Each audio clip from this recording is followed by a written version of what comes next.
BC है, turn की value कितनी है? बीसी। अच्छा साइन 60 है, इसको जैसे है वैसे रहने दीजिए। साइन 60 अंश बराबर बीडी का मान देखो, बीडी का मान कितना दिया है बेटा? 3.7, 3.7। और बीसी का मान हमको कुछ नहीं दिया है, इसलिए बीसी का मान हम बीसी ही रहने देंगे। यहां तक सही है।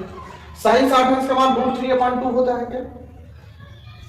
साइन 60 अंश का मान कितना होता है? √3/2। आगे देखिए, ये कितना है? 3.7 है, और ये कितना है बेटा? बीसी। यहां तक सही है। क्रॉस मल्टीप्लाई करा लेते हैं, बीसी उधर चला जाएगा तो √3, और ये क्या हो गया बेटा? बीसी हो गया। ये हो गया 3.7 × 2। चलिए गुणा कराते हैं, गुणा देख कर करा के देखो क्या मिलेगा। 2 7 14, 2 3 6 7, तो बेटा कितना आ गया? 7.4। इसको गुणा करा नहीं पाया, और ये कितना हुआ? √3 और बीसी। चलिए बीसी का मान यहां से निकालना है बेटा, तो आगे देखो 7.4 बटे कितना हो जाएगा? √3। ठीक है, √3 का मान देखो यहां से हमको कहा भी है, इतना याद रखिए। ठीक, √3 का मान यहां से रखेंगे। एक बार देखो, बीसी बराबर 7.4, √3 का मान 1.73। इसको रख के हल करोगे बेटा, देखो इसको रख के एक बार हल करके देखते हैं, देखो कितना आएगा। आप कुछ नहीं करना है, आपको लगभग 1.732 है, तो यहाँ से हम लोग 17.32 बना सकते हैं बेटा इसको, और इसको हम लोग यहाँ पे लिख सकते हैं 14। ठीक है, दशमलव से 1 दशमलव हट जा रहा है, तो एक काम करते हैं, लगभग 17, एक बार इसको थोड़ा सा काटने का प्रयास किया। 17 × 34, 17 से क्या? 17 चौको 68। बेटा कितना आएगा? 17 चौको 68 आ जाएगा। कितना हो गया देखो एक बार, तो 14 से 4 गया 6 बचा बेटा, 8 से 14, हाँ यहाँ पे 6 बचा, और यहाँ पे कुछ नहीं बचा। दशमलव लगेगा 60 हो जाएगा, तो लगभग 17 क्या, लगभग 4.3 मीटर आएगा बेटा। यहाँ पे कितना आएगा? 4.3 मीटर। सीढ़ी की ये लंबाई, सीढ़ी कितनी होगी? ये लंबाई। एक बार देख लेते हैं लगभग कितना आ रहा है। 4.2 मीटर दिया है, ठीक है, कोई दिक्कत नहीं। 4.3, 4.2 में लगभग ये मिलता जुलता रहेगा। ये समझ लीजिए आपका ये आंसर है। ये सीढ़ी की क्या हो बेटा? अतः यहां ध्यान से समझो, अतः सीढ़ी की लंबाई, सीढ़ी की लंबाई, सीढ़ी की लंबाई बराबर 4.3 दिया है बेटा। लगभग हम लोग इसको 4.3 मीटर लिख सकते हैं, या लगभग में लिख सकते हैं, लगभग इतना आएगा, या 4.2 भी मीटर निकालोगे आप तो भी आपका आंसर सही बन जाएगा। जो भी सही है, 4.3 निकालते हैं, 4.2 निकालो, बात है।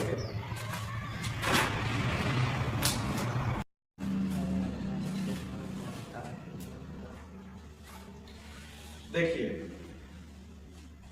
अभी तक बेटा हम लोगों ने इसमें देखा था कि सीढ़ी की लंबाई हमने ज्ञात कर ली है, सीढ़ी की लंबाई हमने क्या कर लिया? ज्ञात कर लिया। ठीक है, सीढ़ी की लंबाई हमने ज्ञात किया बेटा। देखो सीढ़ी की लंबाई कितना ज्ञात कर लिए थे? सीढ़ी की लंबाई 4.28 मीटर तक हमने ज्ञात कर लिया। सीढ़ी की लंबाई कितनी है? 4.28 मीटर। कितना है? 4. देखो सीढ़ी की लंबाई कितनी है? 4.28 मीटर। अब हमको ज्ञात करना है खंभे के पाद बिंदु से, माने यहां से बेटा खंभे के पाद बिंदु से सीढ़ी के पाद बिंदु तक की दूरी, मतलब यहां तक की दूरी। ठीक है, अब इसके लिए ज्ञात करने के लिए देखो अब हम क्या करेंगे, दो तीन विधियों से हल कर सकते हैं इसको, लेकिन सिंपल मेथड अपनाते हैं। ये देखिए बेटा, ये लंब है, ये कर्ण है, और ये क्या था? आधार था। यहाँ से हम कुछ नहीं लेंगे, यहाँ से हम बस एक ही चीज लेंगे, tan 60 अंश। tan 60 अंश बराबर होगा बेटा क्या? आपका BD अपान DC। ठीक है, अच्छा देखिए tan 60 अंश का मान कितना होगा? √3 होगा, और BD की वैल्यू कितनी है? 3.7, और DC का मान हमको पता नहीं, DC का मान अभी तक पता ही नहीं चला क्या है। ठीक है, DC का मान हमको निकालना है। ठीक है, यहाँ तक। अब DC का मान के लिए देखो बेटा, इसका फिर से क्रॉस मल्टीप्लाई कराएंगे तो ये हो जाएगा √3 DC बराबर 3.7। अच्छा आगे देखिए, ये √3 इधर इनटू में है, उधर जाएगा तो अमान में चला जाएगा, अर्थात DC बराबर कितना हो गया आपका, DC बराबर आपका हो गया 7.3 अपान √3। अच्छा फिर से वही बात बेटा, DC की बात, अच्छा √3 का मान हमको कितना रखना है, 1.732,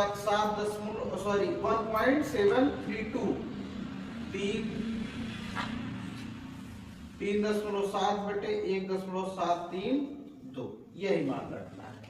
इसको जब आप हल करोगे देखो बेटा कितना आएगा, लगभग हमारे हिसाब से 2 पॉइंट करके कुछ आएगा क्या, देखो कितना आ रहा है एक बार, 2 पॉइंट, इसको एक बार सॉल्व कर लीजिएगा,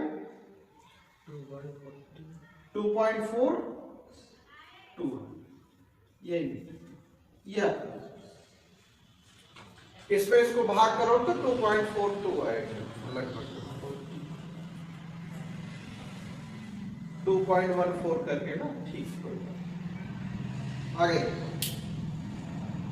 फिर से समझो, सीढ़ी की लंबाई हमने ज्ञात कर लिया था, इसके बाद खंबे, अब खंबे के पास से माने यहाँ से यहाँ तक के बीच की दूरी ज्ञात करना है, यहाँ से यहाँ तक बीच की दूरी ज्ञात करने में 10 लगा दिया, आप कुछ और भी लगाओगे तो भी, जैसे आधार बटे कर्ण, कर्ण बटे आधार भी लगाओगे तो भी चलेगा, जैसे cos थीटा या sec थीटा लगाओगे तो भी हल हो जाएगा।